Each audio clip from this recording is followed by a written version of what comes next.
بسم الله. يا الله.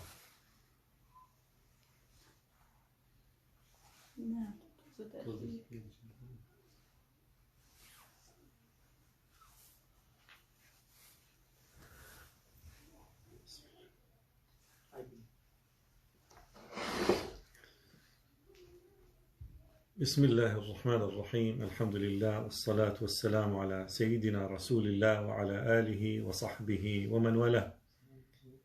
خۆشەویستان و ئازیزان، خۆشحاڵین ئەم شەو چەند ساتێکی باش و پڕ خێر و بەرەکەت ببەینە سەر لە خزمەت زانایەک لە گەورە زاناکانی مێژووی ئیسلام و مرۆڤایەتیدا، بەڵکو بەبێ مبالغە، بەبێ زیادەڕۆیی. ئەڵێم دوای سەحابەی پێغەمبەر عەلەیهی السەڵات وەسەلام، ئیمامە گەورەکان کە خاوەن مەزهەبەکانن، ئیمامی شافعی و ئیمامی ئەبو حەنیفە و ئیمام مالیک و ئیمامی ئەحمەدی کوڕی حەنبەل، جگ ئەوانە بە درێژایی مێژووی ئیسلام هیچ زانایەک نابینیتەوە کاریگەری لەسەر جیهان هەبێت و بوو بێت و بەردەوام کاریگەری بەردەوام بێت وەکو ئەم زانە و پیتۆڵە گەورەی کە ئەمشەو لە خزمەتیاین، ئەویش ئیمامی غەزالیە ڕەحمەتی خوای لێبێ. باوکی ئیمامی غەزالی پیاوێکی چاک بوو، پیاوێکی ساڵح بوو، ئەڵێن وەلیەک بۆ لە وەلیەکانی خودای گەورە، بەڵام کەسێکی نەخوێنەوار بوو. هەمیشە لەگەڵ نەخوێنەواریەکە عاشقی کۆڕی زانایان و کۆڕی واعیزان بووە. کاتێک چووەتە کۆڕی واعیزەکان، وەعز و ئامۆژگاری خەڵکیان کردووە، بەدەم گریان و فرمێسک ڕشتنەوە پاڕاوەتەوە لە پەروەردگار خوایە، داوا لێ یەکەم ڕۆڵەیەکی زاهید و ساڵحم پێبەخشی. اینجا کاتە ڕۆژوتە کۆڕی زانە گەورەکان، بەداکەی لێوەرگرت و دوو ڕۆڵەی زۆر زۆر گەورە و بلیمەتی پێبەخشی. ڕۆڵەی یەکەمیان ئیمامی غەزالیە کە بووتە یەکێک لە هەرە گەورە زانەکانی جیهانی ئیسلامی. ڕۆڵەی دومیشان ئیمامی ئەحمەدی برایەتی، شێخ ئەحمەد، کە واعیزێکی زۆر زۆر لە خواترز بووە. زانان باز لەوە کە دەڵێن بەردیشی بۆ نەرمە بوو کاتێ وەعزێ کرد، ئەوەندە وەعزەکانی کاریگەری لەسەر خەڵکە بوو. باوکی لەسەر مەرگا پێشەوەی کە وەفات بکە، ئەچێتە لای کەسێکی زاهیدی ئەهلی تەسەووفی حەقیقی، دوو ڕۆڵەکەی تەسلیمی ئەوە کات و ئەڵێ ئەم سەرۆت و سامانم هەیە، پارە و سەرۆت و سامانی کێبێ، ڕادەستی ئەو پیاو چاکەیە کات و ئەڵێ ئەوە من مردم، خۆم فێری خوێنەواری نەبووم، داوا لێ یەکەم تۆ ئەم پارەیان تیا خەرجکەی، بەڵکو فێری خوێندن و خوێندنەوە بن و فێری زانست ببن، اینجا پەروەردەیان بکەی. باوکی ئەم دوو جگەرگۆشە ماڵاوی لە دنیاکە، دنیا بەجێڵێت. ماوەیەک ئەم پیاو چاکە ئەحمەد و محەممەد ئەگرێتە لای خۆی و پەروەردەیان دەکات و فێری خوێندن و خوێندنەوە هەندێ زانستی شەرعیان پێڵێ، بەڵام دوایەوە سەرەکە هیچ پارە و سەرۆت و سامانی میراتەکە بەدەستیەوە نامێنێ. ئەویش بابایەکی هەژار و نەدار بۆ نەیتوانیوە نەفەقەی ئەو دوو ڕۆڵە بکێشێ. بۆیە پێیان ئەڵێ ڕۆڵەکانم بەخوا هیچم بەدەستەوە نەماوە، ناشتوان یارمەتیتان بەم، خۆم هیچم نییە تا شتێک ببەخشم بێ و یارمەتیتان بەم. بۆیە لە ناچاریان ڕووبکەنە ئەو قوتابخانە و لەبەرەوەی پاروە نانێکتان دەستکەوێ پێی بژین. بۆیە ئەم دوو مناڵە ئەحمەد و محەممەد ڕوو ئەکەنە قوتابخانە بۆ بەدەستێنانی پاروە نانێک. بۆیە ئەمە کاریگەری زۆری ئەبێ لەسەر ئیمامی غەزالی کاتێک گەورە ئەبێ ئەفەرمێ ئەفەرمێ طەلەبنا العلم لغەیر الله فأبى أن يكون إلا لله تعالى. ئەفەرمێن ئێمە لە بنەڕەتدا علممان بۆ غەیری خواویست، بۆیە ویستمان علم وەرگرین لەبەری پاروە نانێکمان دەستکەوێ. لەو قوتابخانە هەرکەس قوتابی وایە خواردنیان نایەتی بۆیە بۆ بەدەستێنانی قوتێک ئێمە زانستمان وەرگرت بەڵام خوای گەورە هەرویستی زانستەکەر بۆ خۆی بێ ئێستا زانستمان بۆ خۆیەتی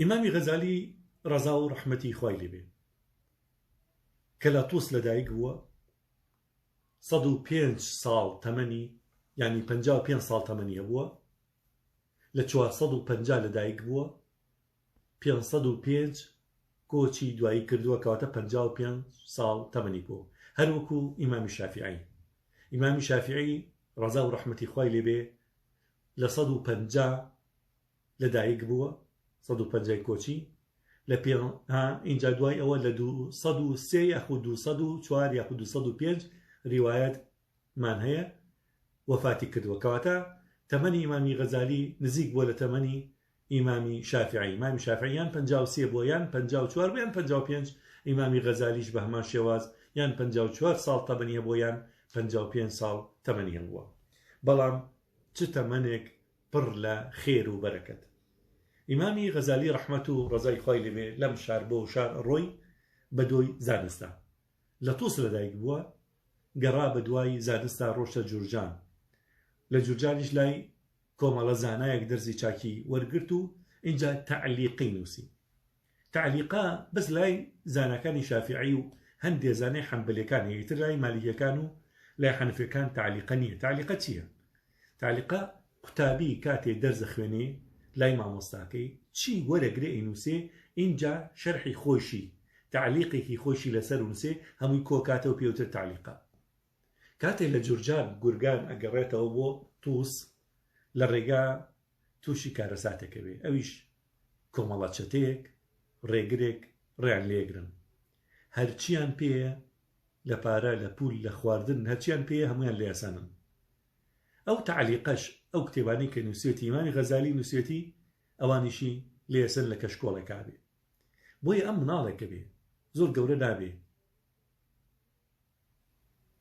ئەڕوا بە دوای سەرۆکی چەتەکانە ئەپاڕێتەوە لێی ئەڵێ هەرچیت بردووە قەی ناکا بەست خوا ئەو کەشکۆڵەم بەرەوە ئەویشەڵێ بگەڕێ دواوە ئەتکوژن ئەڵێ نانا بەست خوا ئەو کەشکۆڵەم بەرەوە ئەڵێ کەشکۆڵ چی تێدایە ئەڵێ ئەو زانستانی کە فێر بووم تێدا کۆم کردوتەوە ئەویش گاڵتەی پێکات و کەشکۆڵەکەی داتەوە بەڵام پێڵێ ئەوە چ زانستێکە دز ئەتوانێت لێو بدزێ ئەوە تا ئێمە کەشکۆڵەکەمان بردی کەواتە ئێستا زانست لا نەماوە چ زانستێکە بۆیە ئیمامی غەزالی خودی خۆی فەرمێ هەستم کرد خوای گەورە وستێتی ئەو دزە و قسە بکە لەبەرەوەی ڕێگەم بۆ ڕاست بکاتەوە ئیتر پەیمانم ما بگەڕێمەوە تەعلیقەکە هەرچی نووسیمە هەمووی لەبەر بکەم جارێکی دیکە شت نەنووسمەوە بۆ ئەوەی فێری بم هەرچی وەربگرم لای مامۆستاکان هەمووی لەبەر بکەم و بۆ شێوازە لە مشکوە بێنێتەوە چاکتر لەوەی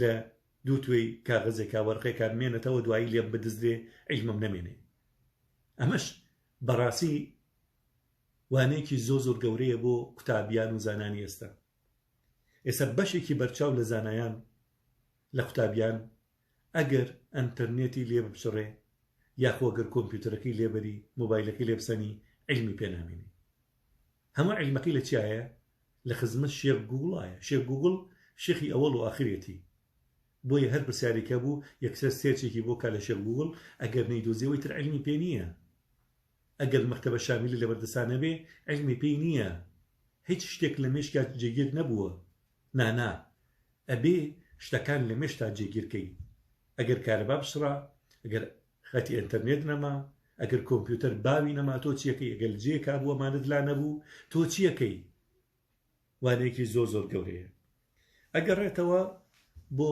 تۆس و ماوەیەکی دیکەش لەوەی ئەخوێنێ اینجا دوای ئەوە ڕووەکاتە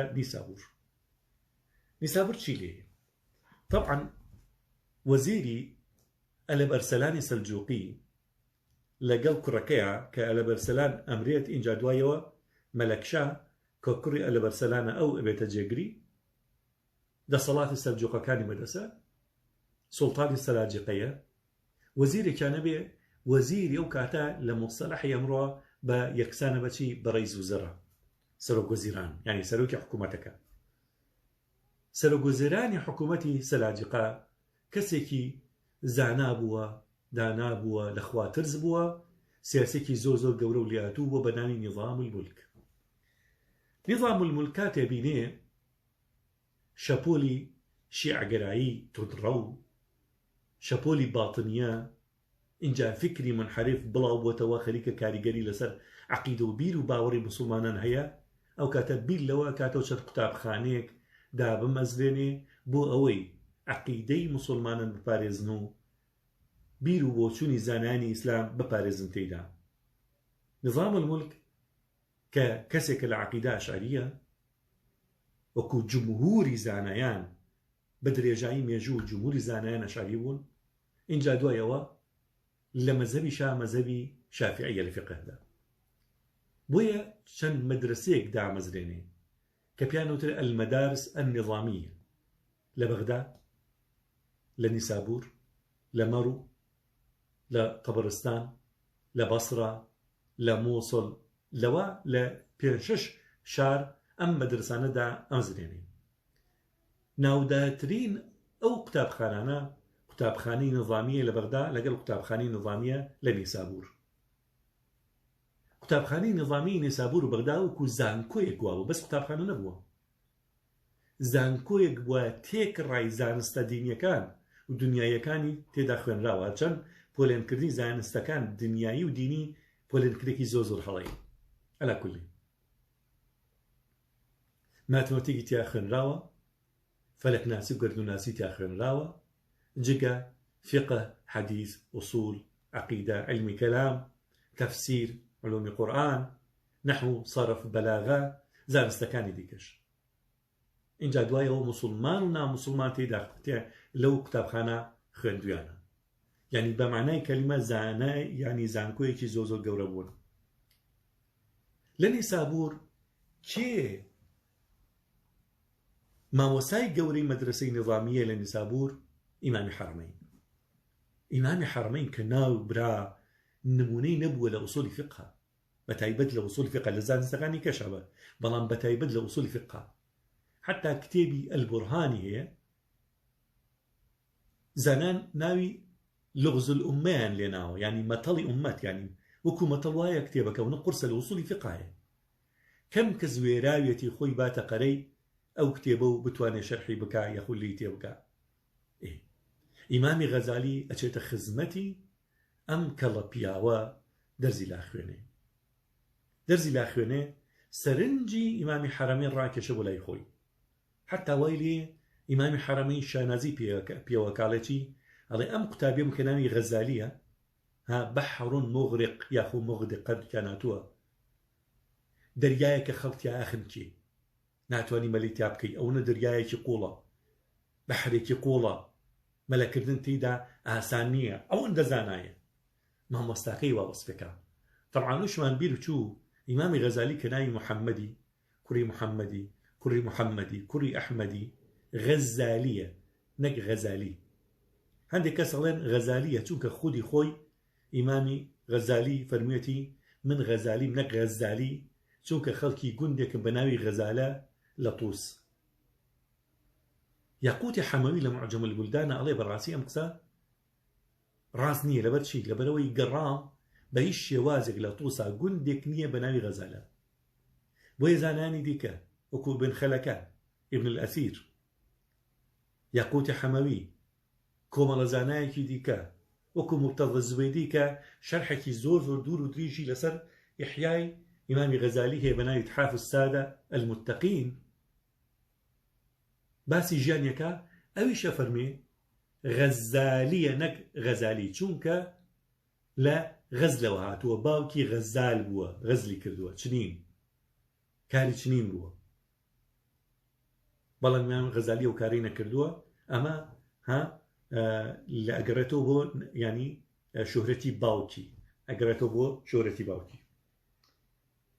کاتی قوتابیە بێ لای ئیمامی حەرەمەین بیرەکاتەوە کتێبێ بنووسێ، یەکەم کتێبی کە نووسویەتی بە ناوی ئەلمەنخول کە لە خزمەتیەوە بووە. ئەلمەنخول لە عیلمی ئوسوولایە، ئەڵێن ئیمامی حەرەمەین کاتێ بینوێتی زۆر سەرسام بۆ بەو کتێبە و توێتێکی وتی ئەی غەزالی دەفەنتەنی حەیەن هەللا سەبەرتە حەتتا ئەموت ئەڵێ منە بە زیندوی زیندە چاڵ کرد من خستە گۆڕەوە ئەی بۆ ئارامن نەگرتا من بمرم اینجا بمخیتە گۆڕەوە طبعا ئەبێ ئاماژە بکەین بۆ دووشت یەکەمیان کتێبی ئەلمەنخولی ئیمامی غەزالی بە هیچ شێوازێک ناتوانێت نزیک بێتەوە لە شانوشکۆی کتێبی ئەلبورهانی ئیمامی جوینی یعنی ئیمامی جوینی کتێبەکەی کە بە ناوی ئەلبورهانە لە ئاسمانە کتێبی ئەلمەنخولیش لە خوارەوەیە قەت ناگاتە ئاستی کتێبەکەی ئیمامی جوینی بەڵام ئیمامی جوینی وەکو فەراسەتی هەیە بینێ کەسێک بەم گەنجیەتە کە هێشتا لە کاتی خوێندنایە لە قۆناغی خوێندنایە ئەتوانێت ئەو کتێبە بنووسێ پاشە ڕۆژێک دوا ڕۆژێکی ڕەنگینی ئەبێ زانایکی گەورەی لێ دەرەچێت ئاماژەی دوم ئەوەیە ئازدەکانم ئەو کتێبێک کە ئێستا چاپ کراوی بە ناوی ئەلمەنخول کە ناوی ئیمامی غەزالی لێ نووسراوە بێڕێزێکی زۆری تێدایە بەرامبەر ئیمام ئەبوو حەنیفە بۆیە بەڕاستی کاتێ تەحقیق لەسەر ئەو کتێبەکەی ئەبینی ئەو زیادە ڕاویانە ئەو سنوور بەزاندنانە بەرامبەر کەسێکی وەکو ئیمامی گەورە ئیمامی ئەبوو حەنیفە بە هیچ شێوازێک لە نووسینی ئیمامی غەزالی ناوەشێتەوە بۆیە ئەم بابەتانە خراونەتە ناو کتێبەکەی ئیمامی غەزالیەوە وەکو چۆن کۆمەڵە کتێبێک بڵاو بوونەتەوە ناوی غەزالیان لێنراوە لەبەرەوەی ڕەواجیان پێ بدرێ اینجا لەبەرەوەیش گومان لەسەر ئیمامی غەزالی دروستکرا یەکێک لەو کتێبانە کە کتێبی ئیمامی غەزالی نییە کتێبی المەظنون به على غير أهله کابینی ئەم کتێبە المەظنون به على غير أهله ئەو بیر و باوەڕەی کە بە درێژایی تەمەنی ئیمامی غەزالی بەرامبەری وەساوەتەوە وەڵامی یاوەتەوە ڕەخنەی لێگرتووە هێرشی کردوە سەری ئەبینی لە کتێبی المەظنون به على غير أهله دیفاعیان لێکە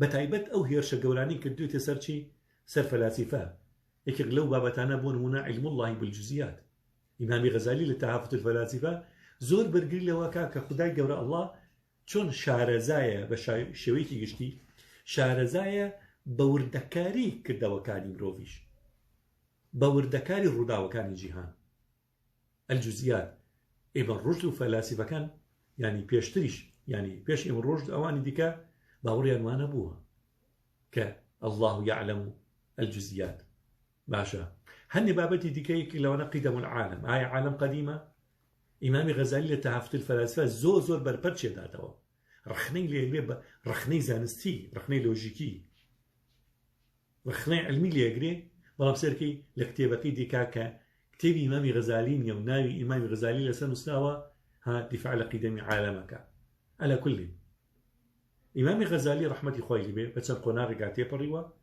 قۆناغی یەکەمیان قۆناغی وەرگرتنە فێربوونە ئەم قۆناغەیە کە باسیەکەین اینجا دوایەوە لە کاتێ لە خزمەتی ئیمامی حەرەمەینی جوینی ئابێ بەجێی ناڵێ بە هیچ شێوازێک بەجێی ناڵێ تا ئیمامی حەرەمەین وفاتەکە ئیمامی حەرەمەین وفاتەکە ئەو کاتە قۆناغی دووەم دەستپێکە قۆناغی بەخشی ئەچێتە کۆڕی نظام الملک کۆڕی نظام الملک هەمیشە قەرەباڵغ بووە زانە گەورەکان لێوێ منازەڕیان کردووە لە نێوان یەکدیە کاتی ئیمامی غەزالی تەمەنی 34 ساڵ بێت ئەچێتە کۆڕی نظام الملک مامۆستا گەورەکەی کە ئیمامی حەرەمەین وفاتی کردووە ئەو کاتە زاناکان منازەڕی لەگەڵا کرد پرسیارێکی زۆری لێکرد لە هەمویان نەباتەوە سەرنجی هەمویان بۆ لای خۆی ڕاکێشێ و سەرنجی نظام الملکش ڕاکێشە کە کەسێکی زانا بووە جگەوەی کە سەرۆکوەزیران بۆ سیاسەتمەدار بۆ کەسێکی زانا بووە ماوەیەکی باش فقی شافعی و عەقیدە و علمی کەلام و ئەمانە و ئەمە زانستەکانی خوێندووە بۆ یەکسەر داوای لێکا پێڵێ ئەوەتا شێخی مەدرسەی نظامی ئیمام الحەرەمەین ڕەحمەتی خوای لێبێ وفاتی کردووە ئێستا جێکە چۆڵە ئەبێ تۆ بچیتە جێگەی ئەو بالفعل چێتە جێگەی ئەو اینجا دوایەوە کاتێ ڕوا بۆ بەغدا داوای لێکەن کە بێتە مەدرسەی نظامیە لە بەغدا، ئەو کاتە دەوڵەمە نەبێت، دنیا ڕووی تێیەکە. حتا ئەبوو بەکری بن العەرەبی تێکێ لە قوتابیەکانیەتی کە مەزەبی مالیکیە خۆی، بەڵام قوتابی ئیمامی غەزالیە، باز لەوە کاڵێ کاتێ هاتە بەغدا بەس بەرگ و پۆشاکەکەی لەگەڵ وڵاخەکەیە قیمەتی 500 دیناری ئاڵتون بۆ تەسەورەکەی 500 دیناری ئاڵتون قیمەتی بەس بەرگ و پۆشاک و وڵاخەکەی بوو. اینجا دوای ئەوە کە ئەگاتە ئەوێ 4 ساڵ لەوێ دەرزەڵێتەوە، کە 4 ساڵ دەرزەڵێتەوە ناوی بڵاو بێتەوە بە جیهانە، بەڵکو گەورە زاناکانی جیهان هەموو ئومێدێکیان ئەوەیە بگەنە خزمەتی غەزالی، هەموو ئومێدێکیان ئەوەیە کتێبەکانی غەزالیان دەستکەوێ لی تێبکەن. بۆ ئیمامی غەزالی خۆی باسی ئەوە کاتۆڵێکی ئەڵێ زۆربەی زانایان هەموو مەبەست و ئامانج و ئاواتێکیانەوە بوو لە کتێب و نووسینەکانی من بگەن. ئەو نە ئاستی جیاواز بوو لەگەڵ ئاستی زانەکانە. بۆیە عولەمای مەذاهیبی جیاواز کاتێ ئەبینن غەزالی هاتوتە مەدرسەی نظامی دەرزەڵێتەوە کۆچەکەن بۆ لای. یەکێک لەوانە ئەبوو الخەطاب الکەلوەذانی الحەمبەلی، یەکێک لە زانە بلیمەتە گەورەکانی مەزهەبی ئیمام ئەحمەد، یەکێک لەوانە ئیبن عەقیل الحەمبەلی. ئیبن عەقیل طبعا یەکی لە کتێبەکانی 800 مجلدە بە ناوی الفنون. یەکێک لەوانە ئەبوو بەکری ابن العربي المالكي القاضي أبو بكر أو علامة جورا. يكيك لوانا شيخ عبد القادر جيلاني رحمة رزاي خواي جورا لهم يان بيد أوانا إن شوك داعدا لخزمتي إمامي غزالية. أبو بكر ابن العربية فرميتي أفرمي 300 ميزر بسر لجيكا بعد 400 ميزر بسري جورا زانای بلیمەت و گەورەکان کە هاتوون بە بەردەوام لە دەرزوانەکانی ئیمامی غەزالیە چۆکیان دادا و دەرزیان لای ئیمامی غەزالی خوێندووە. ئیتر ناوی حجەت الئیسلامی لێ ئەنرێ. شتێکی سێرتان پێ بڵێ مازەکانم، زۆر لەقەب هەیە خەڵکانێکی دیکە ئەو لەقەبەیان هەبووە تەنها پەیوەست نەبوو بە چەند کەسێکەوە. ئێستا بۆ نمونە شەیخ الئیسلام هەر کتێبێکێ بە ناوی ئەلبەدر التەمانێکی زۆر کۆ بکاتەوە، ڕێزێکی زۆری لێ بنرێ، کاتێ بچێتە هەر کۆر و کۆمەڵێک هەمووی لەبەری هەڵەسێ، ئینجا زۆر تونیش بووە لەگەڵ خەڵکا چونکە سەیری هەموو عیلمەی خۆی کردووە، معەقڵەی خۆی کردووە، سەرکە زۆر بابەت قسەیەکە خەڵکی لێ تێناگا. ئەو کاتە جاری وایە زۆر تون نەبێ لەگەڵیانە. کەسێکی دەوڵەمەند، کەسێکی زۆر زانا، زۆر بلیمەت، ئەوانیش کە ئێن دەرزی لا خوێنە هەرچەنە بلیمەت بن بەڵام زۆریان ماوە بگەنە ئاستی ئەوەی لە هەموو قسێکی ئیمامی غەزالی تێبگەن. بۆیە لەرەدا تووشی حاڵەتێکە بێ کاتێ سەیری ئەو هەموو عیلم و معریفەتەکە سەروەت و سامانێکی زۆری کۆکردوتەوە، ژیان و گوزەرانێکی زۆر باشی بەدەستێناوە، ناو و شۆهرەتی بڵاوە بە جیهانە، جیهانی ئیسلامیە، هەموو کەس لێ ترسێ، هەموو کەس ڕێزی لێگرێ. ئەو کاتە سەیری نەفسی خۆیە کات و سەیری کتێبەکانی قوت القلوبی ئەبوو طالبی مەکیەکە، کتێبەکانی الحارث المحاسبیەکە، کتێبەکانی جونەیدی بەغدادی نووسراوەکانی و قسە شیرینەکانی جونەیدی بەغدادیەکە، سەیری ئەمانەکە کە پێیان ئەوترێ ئەرباب الأحوال لا ئەرباب الأقوال. باشە ئێمە ئەرباب الأقوال ئەوانە هەر قسەیەزان قسەیەکەن، ئەرباب الأحوال ئەوانە نانە ئەهلی دڵن، ئەوانە پێگەشتون نزیک بوونەوە تۆ لە خوا. سەیرەکە ئەڵێ باش ئەو هەموو عیلم و معریفەتەم لایە، ئەو هەموو عیلم و معریفەتە بووە هۆکاری ئەوەی کە دەوڵەمەند بم، خەڵک ڕێزم لێ بگرێ، لێم بترسن. گەورەترین دەسەڵاتداری سەردەمی خۆی ڕێزی لێگرتووە، لەبەری هەڵساوە، لی ترساوە، شۆهرەت و ناوی بڵاو بووەتەوە، ئەڵێ بەڵام هەستەکەم نزیکی نەکردووەتەوە لەخوا. لێرەدا واز بێنم لەم عیلم و دەرزوتنەوە واز نێنم ماوەی 6 مانگی ڕەبق لەم دڵە ڕاوکێود و دڵیا بووە بەردەوام بێ لە دەرزوتنەوە بەردەوام بێ لە ڕابەرایەتی زانکۆی نظامی بەردەوام بێ لە تێکەڵبوون لەگەڵ خەڵکە یاخو گۆشەگیر بێت و واز لە دەرس و خەڵک بێنە بەجارێکە 6 مانگی ڕەبق لەم حاڵەتە ئامێنێتەوە و زۆر دڵی تەنگەکە تا ڕۆژێکیان شێخ ئەحمەدی برای کە ئەمە قۆناغی سێمە بڕاستی قۆناغی یەکەمیان وەرگرتن بوو قۆناغی دووەمیان بەخشید بوو کە زۆربەی کتێبەکەی لەم قۆناغا نووسیوە کتێبەکان لەم قۆناغا نووسیوە اینجا دوای ئەوە قۆناغی سێمیان قۆناغی گۆشەگیری لێردا گومانی بۆ دروستە بێ حاڵی پەشێوە بێ ناڕەحەتە بێ دڵی تەنگە بێ اینجا ڕۆژێکانە چێ دەرس بڵێتەوە ئەبینێ ئەو هەموو مێزەر بەسەرە هەموو بزانە گەورە هەموو لە بەری هەڵەسن دەرس دەخوێن لە خزمەتیە کەس ناوێرێ قسەیە بەکادەنگی بەرزکاتەوە هەمووی خواخوایەتی یەک حرفی لە کیز نەچێ کە غەزالی هەر قسەیە بکای سەر بینووسن لەو حاڵەتە شێخ ئەحمەدی برای ئەچێتە کۆڕی مەجلیسی ئیمامی غەزالیە و کاتە شعرێکی پیاڵێ ئەڵێ چی؟ ئەڵێ ئەخەستە بأعضادهم إذ ونوا وخلفك الجهد إذ أسرعوا وأصبحت تهدي ولا تهتدي وتسمع وعظا ولا تسمع فيا حجر الشحذ حتى متى تسن الحديد ولا تقطع ئەڵێ تۆ دەستیانەگری لە کاتێکاوان لاواز بن بەڵام کاتێکەوان بە خێرایی ئەڕۆن تۆ مانوو بوویت و لە جێی خۆتا بە مانوێتی دانیشتووی تۆ بوویتە ڕێپشاندەری خەڵک بەڵام خۆت ڕێگەی ڕاست نەگرتوە دەبەر تۆ وەعزی خەڵکە دەی بەڵام خۆت گوێ ناگری ئەڵێ ئەی ئەو بەردەی کە ئاسنی پێتیژەکرێ ها جاران بەردە بۆ کە چقۆی پێتیژەکرا ئەڵێ ئەی ئەو بەردەی کە چقۆی پێی تێژەکرێ تاکەی ئاسن تیژەکەی بەڵام خۆت هیچ نابڕی ئەو کاتە ئیمامی غەزالی کە گوێ لەم قسانەی براکەیە بێ ئەزانێ قسەی کەسانێکی دڵسۆزە خۆشی لە ناڕەحەتیەکە 6 مانگی ڕەبق گیرۆ دێ بەدەست ئەم دڵڕاوکێ و دوودڵیەوە واز بێنێ واز نێنێ ئەو کاتە ئەگەڕێتەوە ماڵەوە ئەگەڕێتەوە ماڵەوە ئەڵێ هەستم کرد زمانم لەگۆ کرد ئەمەوێ قسە بکەم یەک قسەم بۆ نایە یەک گوشە ناتوانم دەرببڕم قوتابیەکانم کۆبوونەتەوە چاوەڕێی منەکەن بڕۆم دەرزیان پێ بڵێن سەرەکەم ناتوانم یەک گوشەیان پێ بڵێم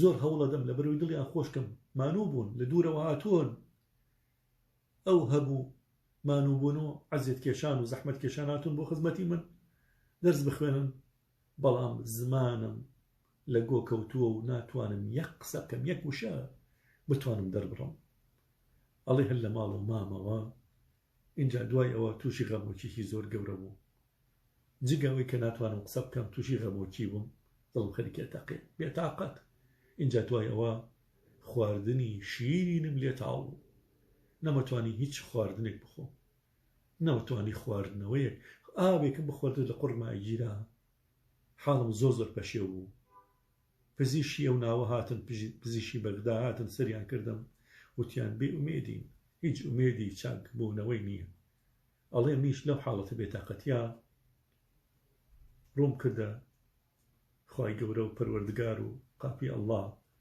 داوام لێ کرد کە یارمەتیم با و دەستگرۆیم بکە ئەو کاتە دڵم شاد بوو بەوەی کە بەنهێنی ئەو خەڵکە بەجێ بێڵە واز لە تەدریس بێنم ئەڵێ ئیتر بە هەندێ دۆست و حبابم وت من ئەڕۆم بەرەو مەککە بەرەو حەج بەڵام مەبەستەکەمە بوو ئیتر نەگەڕێمەوە چونکە ئەگەر بیان زانە ناگەڕێمۆنیان هێش بڕۆم زانەیەکی وەکو گەوری ئیمامی غەزالیان لە کیسەچێت چۆن نظام الملک ڕێگەی پێدا کە مەدرسەکە بەجێ بێڵێ ئینجا ئەو کاتە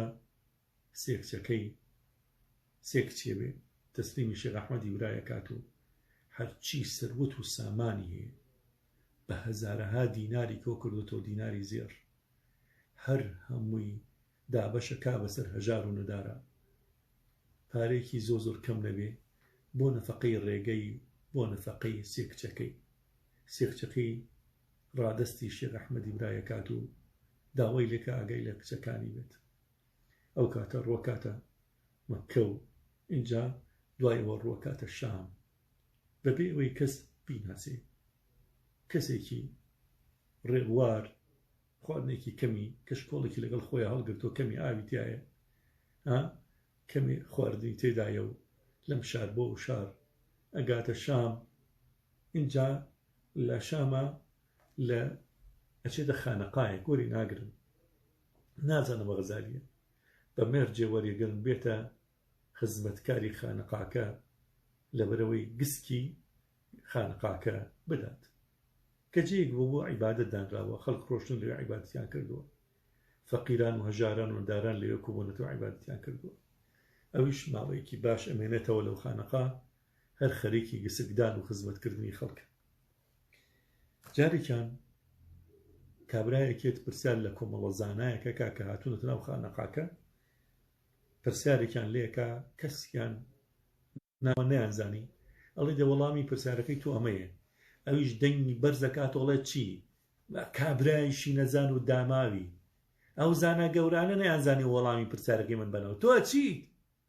زانەکانێکی گویان لەمە ئەبێ ئێن ئەڵێن چی؟ ئەڵێن بابا یەکی ئەم خزمەتکارە کە خزمەتکاری خانەقاکەیە وەڵامی پرسیارەکە ئەداتەوە، ئەڵێ ئەوە وەڵامەکەیە.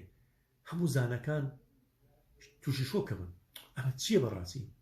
اینجا سومعەت و شۆرەتی ئیمامی غەزالیشان بیستووە، زانیمانە لە بەغداد چووەتە دەرەوە سەری خۆی هەڵگرتووە کە نازانە لەکوێ، کاتێک قسەی لەگەڵا کرد بۆیان دەرەکەی هەمووی غەزالیە، بۆیە ڕۆدەسی ماچەکەن نزیکە بنەوە لێ داوای لێکن هەر لەم شەوە دەست پێ بکە بە دەرزوتنەوە دەرزیان پێ بڵێ. کاتێ شەو دایێت ئەو بەنهێنی ڕاکە و لە ترسی لە خەڵک ڕای کردووە ئەوێ خەریکی ئیسلاحی خۆی بێ، خەریکی عیبادەت بێ، خەریکی پاکردنەوەی نەفسی خۆی بێ. ئەو کاتە بەنهێنی هەڵێت و ڕووە کاتە مزگەوتی ئەمەویەکان لە دیمەشق ئەچێ لە منارەی مزگەوتەکە خۆی ئەشارێتەوە، باز لە خۆی کاڵێکی هەموو ڕۆژێک لە بانگی بەیانیەوە باشە تا شەوێک درەنگ ئەمامەوە لەوێ دەرگام لەسەر خۆم داخستن و بە ڕۆژ بە تەواو دەرگام لەسەر خۆم داخستن و هەر خەریکی عیبادەت بوو، هەر خەریکی عیبادەت بوو. ماوەیەکی چاک ئەمێنێتەوە لەوێ. اینجا ڕووە کاتە فەلەستین دەچێتە بەیت المەقدس، ماوەیەکیش لەوێ خەریکی عیبادەتە بێ، ڕۆکاتە مەقامی ئیبراهیم لە خەلیل لە هەر فەلەستین لەوێش ئەمێنێتەوە. اینجا دوایەوە بەرەبەرە سەفری حەجەکەی لە پێشەوە بوو یاخۆ لێرەدا سەفری حەجی کردووە، دوو ڕیوایەتی عەلا کولین. دوایەوە بیری مناڵەکانی کاتەوە و 11 ساڵ گۆشەگیرە بێ. الله ئەکبەر، 11 ساڵ گۆشەگیرە بێ، هەر خەریکی ئیسلاح و نەفسی خۆیەتی، هەر خەریکی تەزکیەی نەفسی خۆیەتی لەبەرەوە نزیک بێتەوە لەخوا. 11 ساڵی ڕەبەقی پێچێ و ماوەیە ئەگەڕێتەوە لای کچەکانی و ئەو کاتە دەسەکاتەوە بە تەدریس. دوایە واز لە تەدریسی شوێنێ ئەچێتە ئەگەڕێتەوە بۆ تۆز مزگەوتە دروستەکە، اینجا شوێنێکیش دروستەکە بۆ خەڵوەت و بۆ عیبادەت و بۆ تاعەت و بۆ زیکری خوا، تربیەتی ڕۆحی خەڵک بکە، لەولاوە عیلمیشان پێ بڵێ. ئەو کاتە فەخرولمولکە دوای تیرۆرکردنی نظام المولک لایەن باتنیەکانەوە کە تیرۆر دەکرێ، فەخرولمولکە کوڕیەوە ئەو بێتە سەرۆکوەزیران، نامەیەکی بۆ نێرێ لە بەغداوە، داوای لێکە کەو لە تۆسە ئەوە ئەمری پێکە بێ بگەڕێتەوە بۆ بەغدا مەدرسەی نظامەکە وەرگێ. ئەویش بە نامەیەکی زۆر عەقڵانە جواب بۆ فەخرولمولک ئەنێرێت و ئەڵێ ناتوانم، ئەڵێ چونکە من کاتێ لە مەقامی خەلیلا بووم عەلەیه السەلات وەسەلام نزرم کردو و پەیمانم بەخوا داوە بە هیچ شێوازێک نەچمە لای سوڵتانێ سەلامی لێ بکەم، بە هیچ شێوازێک داوای یارمەتی لە هیچ سوڵتانێ نەکەم، دە من بێمە بەغا خۆم ناتوانم بژیم، ئەبێ دەستپانکەوم بۆ جەنابی سوڵتان یارمەتیم با، منیش نامەوێ ئەو پەیمانە بشکێنم بە هیچ شێوازێک، ئیتر ناتوانێ بگەڕێتەوە و ناگەڕێتەوە.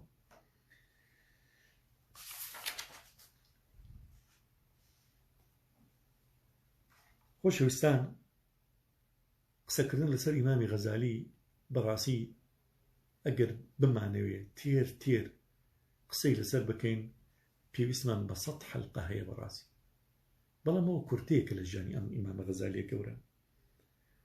ئەمێ سەرنجتان ڕاکێشم بۆ خاڵێکی زۆر گەورە.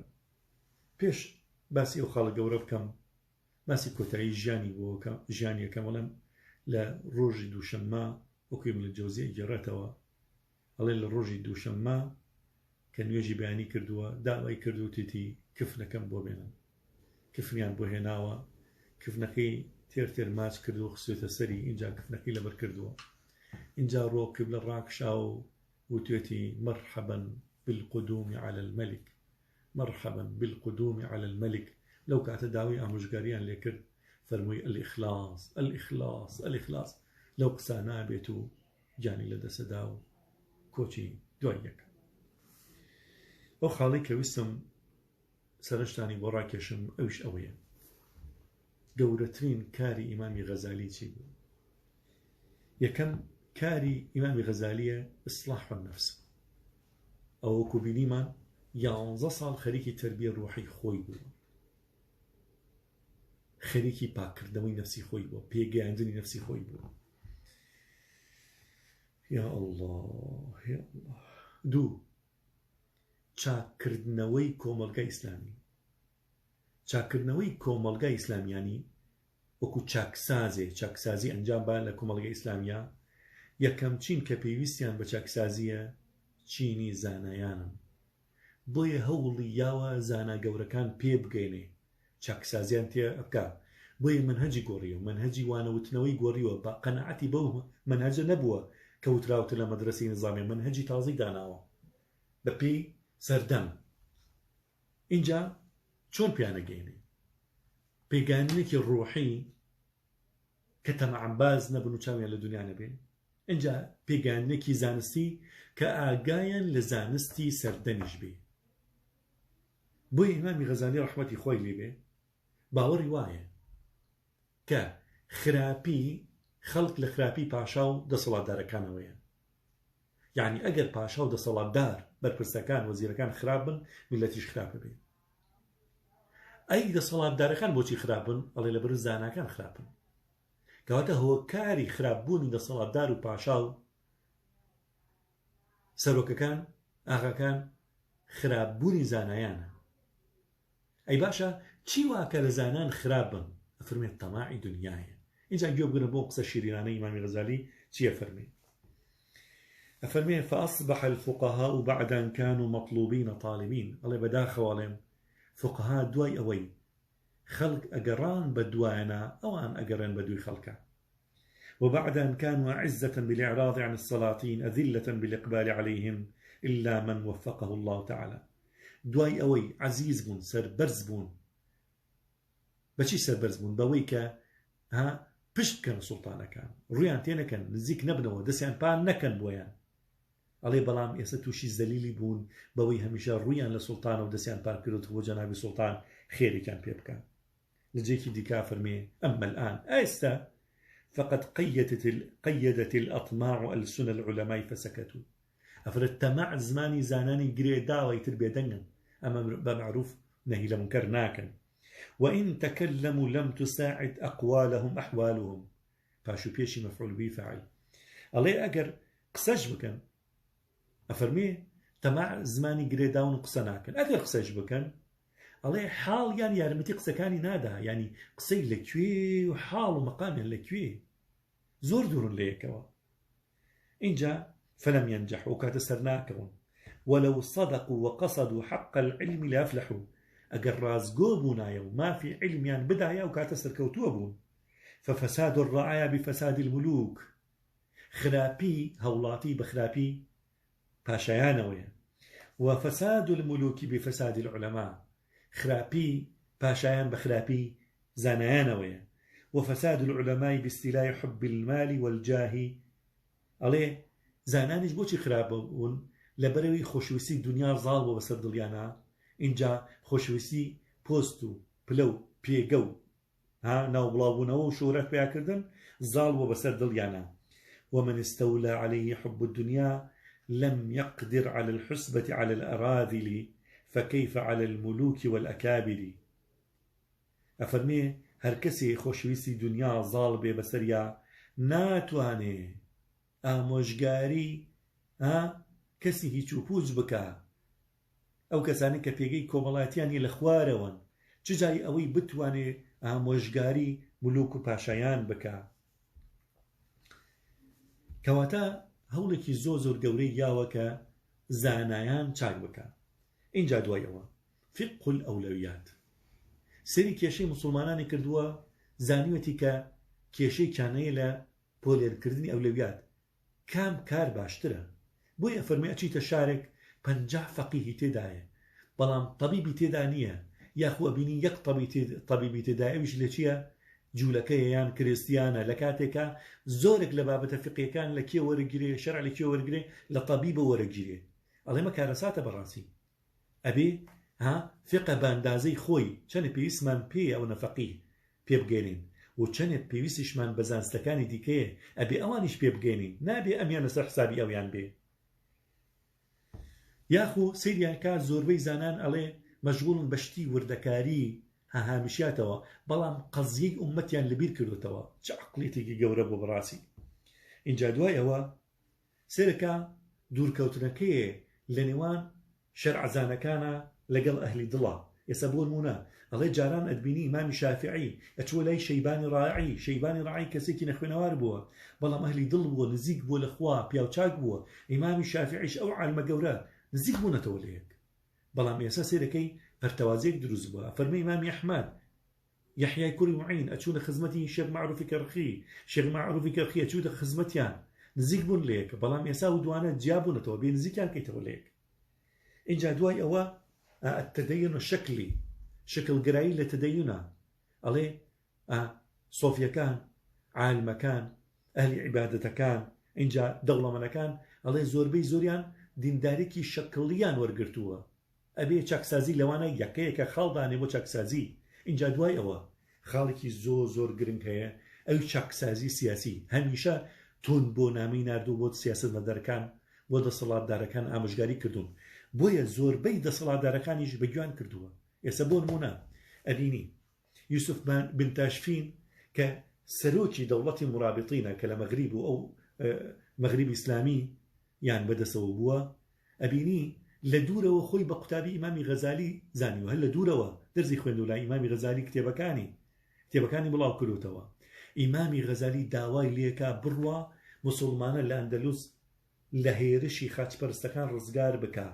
کاتی خاچپەرستەکان وسیانە ئەندەلوس داگیرکەن، ئەو کاتە ئەو ئەمری کردووە یوسف بن تاشفین بڕوا ئەو ناو کۆنتڕۆلکە یارمەتی موسڵمانانی ئەوێ بە. ئەو کاتی یوسف بن تاشفین بە فتوای ئیمامی غەزالی ئەڕوا و ناو ڕزگارەکە 400 ساڵ داگیرکردنی خاچپەرستەکان بۆ ئەندەلوس دواخات. فتوایەکی ئیمامی غەزالی بۆتە هۆکاری ئەوەی خاچپەرستەکان 400 ساڵ دوا بکەن لە داگیرکردنەوەی کیا ئەندەلوسا. طبعا ئەندەلوس کە ئیسە پێوترە ئیسپانیا 800 ساڵ بەدەستی موسڵمانانەوە بەداخەوە بە ئاسانی لە دەستیان نا. ئەگەر بەگوێی ئیمامی غەزالی و نمونەی ئیمامی غەزالیان بکرا دەسەڵاتدارەکان وای لە کیسیان نەئەدا. اینجا دوایەوە کاتی یوسف بن تاشفین ئەندەلوس ڕزگارەکا و مەغریبی ئیسلامیشی بەدەسەوەیە، ئەو کاتە ئیمامی غەزالی داوای لێکا ئەڵێ بڕۆ دەست بخرە ناو دەستی خەلیفی عەباسیەکان لەبەرەوەی ئومەتی ئیسلامی یەک بگرێتەوە جارێکی دیکە. دوای ڕوخانی دەوڵەی ئومەوی و دەستپێکی دەوڵەی عەباسیەکان مەغریبی ئیسلامیش جیابوویەوە. لەو کاتەوە جیابووەتەوە یەکی دەگرتەوە لەگەڵ وڵاتەکانی دیکە، بەڵام بە فتوایەکی ئیمامی غەزالی وەکو ئەمرەکا بە یوسف بن تاشفین کە خۆی ڕێک بخاتەوە لەگەڵ جیهانی ئیسلامیە، ئەویش ئامادەیە واز لەو سەڵتەنەتە بێنە، ئەچێت پەیمانەداتە خەلیفەی عەباسی و جیهانی ئیسلامی جارێکی دیکە یەکەگرێتەوە بە فتوایەکی ئیمامی غەزالی ڕەحمەتی خوای لێبێ. اینجا دوای ئەوە یەکێ لەو خاڵە گەورە جوانانەی کە ئیمامی غەزالی کردوەتەوە، ینی کردوەتی وەڵامی گومانە گەورەکانی باتنیەکان و فەیلسوفەکان هاوتەوە کە خەڵک نەیوێرا و نزیکیان بکەوێتەوە. بۆ ئیمامی غەزالی باس لەوەکە ئەفەرمێ هەر ئەگەر بتەوێ وەڵامی کەسێک بیتەوە لە بوارێکە ئەبێ خۆت پسپۆرکی لەو بوارەدا بۆی هاتووە هەرچی کتێبی دەستکەوتووە دەربارەی باڵتنیەکان چوو یەک بێ خوێندێت و دراسی کردووە بۆتە پسپۆرێکی گەورە لە فکری باڵتنیە اینجا کتێبی فەضائح الباطنی داناوە ینی ئەو کاتە وەڵام یاونەتۆ هێرشێکی زۆ تونی کردووەتە سەریان و گومانەکانی هەموو ڕەوانوەتەوە اینجا دوایەوە کە دوورترین کەس بۆ لە فەلسەفە هاتووە وسێتی کاتێ ئەبینێ فەیلسوفەکان گومانی زۆر گەوریان بڵاو کردوتەوە اینجا زاناکانی ئەو سەردەمی خۆی کەس ناوێرێ خۆی لە قەرەی فەلسەفە با وەڵامیان باتەوە ئەو کەسەی نزیک بۆتەوە لە فەلسەفە دۆڕانوێتی و لەژێر کاریگەری فەلسەفەی یۆنانیا عەقیدە و بیرروباوەڕیشی گۆڕاوە ئەو ماوەیەکی چاک خەریکی دراسی فەلسەفە بووە تا بۆتە پسپۆر لە فەلسەفە ئەو کاتە کتێبێک دانێ مەقاصد الفەلاسفە اینجا دوای ئەوە کتێبێک دانێ هێرشەکاتە سەر فەیلسوفەکان ڕخنەیان لێگرێ بەتوندی یەکە بە یەکە ڕخنەکانیان باسەکات و ئێسش زانستی سەردەم سەلماندوتی کە ڕخنەکانی ئیمامی غەزالی ڕاستن لەو گرفتە و کێشانی کاوان ناویاناتەوە اینجا کتێبی تەهافوت الفەلاسفە دانێ لێردا ینی خاڵێکەیە کە زۆر گرنگە ئەویش ئەوەیە ینی بەڕاستی هێرشێکی زۆر گەورە ئەکرێتە سەر ئیمامی غەزالی ئەڵێن بۆتە هۆکاری دواکەوتنی جیهانی ئیسلامی یەکێک لەو ملحیدانە فیزیاییکی گەورەیە بە ناوی نیل دیگراس تایسۆن ئەڵێ ئەو تایسۆن ئەڵێ چی ئەڵێ لە ماوەی 300 ساڵە ساڵی 800 زاینی تا 1100 زاینی ئەڵێ لە جیهانی ئیسلامی لە پێشکەوتنا بوون بۆی ئەبینی سێ لەسەر چواری ناوی ئەستێرەکان ناوی عەرەبی و ئیسلامیان پێوەیە ئیجاڵێ ژمارەکانمان ئێسەش نییە ژمارەی ئینگلیزی ئێستا ئەوە 1 2 3 4 أما بيوتر الأرقام العربية حتى كمبيوترش تائسة بناوي الأرقام العربية وناوياني أو جماري إسلامي هو إن جا دواي أو جبر خوارزميات صفر أما أنا يعني علمك إسلامي وداناوا الله تا غزاليها كاتي وتي رياضيات زانستك الشيطانية إتر ئیسلام پاشەک شێکر ئەمە هەڵێکی زۆر گەورەیە تاوانێکی زۆر گەورەیە بەرامبەر بە ئیمامی غەزالی ئەکرێ چونکە ئیمامی غەزالی کاتی باسی ڕیاضیاتەکە ڕیاضیات کە مەسمەن علمی حساب و هەندسە و هەیئەی علمە اینجا فەلەکناسی ئۆمانارە مووی پێوتراوە ڕیاضیات ئەڵێ برهانیات لا سەبیل إلى مجاحدتها بعد فهمها ومعرفتها ئەڵێ مە برهانە یعنی ئارگومنت یعنی گەوشۆتە ئاستێک مناقەشە ناکرێ بڵێ هەڵی تێدایە ئەمە هەڵە ناکە بە هیچ شێوازێک ئەڵێ بەڵام لێرەدا تو کێشە دروستە بێ یەکەمیان کەسانێک کاتە سێری زاناکانەکان کە لە بواری ڕیاضیاتە زۆر سەرکەوتوو بوون و ئەزانن هەرچی فەیلسوفەیە ئەبێ ڕاست بکە لە هەموو شتێکە ئەو کاتە ئەبینن هەنێ فەیلسوفەیە کافر بووە یعنی فکری ئینحرافیەیە چونکە لە ڕەزیاتە زیرەک بووە باشە یاخو زانای دیکە لە ڕیاضیاتە زیرەک بوو پیوتراوە فەیلسوف طبعا وشەی فەیلسوف جاران بە ڕیاضاتی شوتراوە بە فەلەکناسی و ئەسترۆنۆمیکی و کۆسمۆلۆژی ومانە هەرمووی وتراوە یعنی فەلسەفە ئەڵێ وا ئەزانەی ئیتر هەر هەمویان ڕاستەکەن بۆیە معجەبە بێ بە کوفر ئەو کاتە وا ئەزانێ ئیتر کوفر ڕاستە دوورەکەوێتەوە لە دین ئەڵێ دۆمیشان دۆستێکی نەزان کاتێ ئەبینێ ئەو زانایانە خودی خۆیان بۆن بوونە کافر و بێبڕوان اینجا زانان لە ماتماتیکە ئەڵێ مادەم ئەوانە بێبڕوان کەواتە ماتماتیکیش هەڵەیە ئەو کاتە یعنی ئەسترۆنۆمیک و کۆسمۆلۆژیش هەڵەیە ئەو کاتە خەڵکانێک دژی ئیسلام ئەوەستنەوە ئەڵێن بەڕاستی ئیسلام دژی ماتماتیکە دژی زانستە کەواتە ئیسلام لەسەر جەهل دروست بووە ئەمە دۆستێکی نەزان ئەم کێشەی دروست کرد وەکو ئێستا بەڕاستی ئێستا زۆر دۆستی نەزانمان هەیە حتا لەبەرگی زانا یعنی کێشەی ئایا زەوی تەختە یان گۆییە زەوی ئەسوڕێتەوە یان چەسپاوە ئەکەنە کێشەیەکی گەورەوە ئەزانن ئەمە دیفاع لە دینەکەن ئەڵێن هەرکەس بڵێ زەوی گۆییەوە کەذابەوە دەجالە هەندێجان حکمی تەکفیریان نەدەن هەرکەسێ بڵێ زەوی ئەسوڕێتەوە کافرە دوور لە دین چووکە خوا فەرمووە شەمس تەجری نەیفەرمووە الأرض تەجری بەڕاستی ئەو بزانە عەقڵیەتی ئیمامی غەزالی چەند گەورە بووە ئەفەرمێ دۆستی نەزان دوژمنایەتی ئەو زانسانەیەکە کێشەیەکی گەورە بۆ جیهانی ئیسلامی ئەنێتەوە بۆ خەڵکانێک ئەنێتەوە کە موسڵمان نابن چونکە ئەوە ئەزانن ئیسلام لەسەر عەقیدەی ئەو کەسانە دامەزراوە کە عەقیدەیەکی جەهلە لەسەر نەزانین دروست بووە بابەتی ئیمامی غەزالی من خۆم تێر نابم لێی بابەتی زۆر یەوێ هیوادارم هەر لە دوورەوە تیشکێکمان قسبێتە سەر کونجێک قوشبنێکی ژیانی ئیمامی غەزالی یا ڕەبی خوایە پلە و پایدارتریکەی پێگەی زیاترکەی یا ڕەبی بە بەهەشتی بەرین شادیکەی ئێمە شادکەی بە دیداری ئەو پیاوە مەردە و لەسەر ڕێزکەی ئەو زانە گەورانە هەنگاو بنێن ئامین وصلى الله وسلم وبارك على سيدنا محمد وعلى اله وصحبه اجمعين.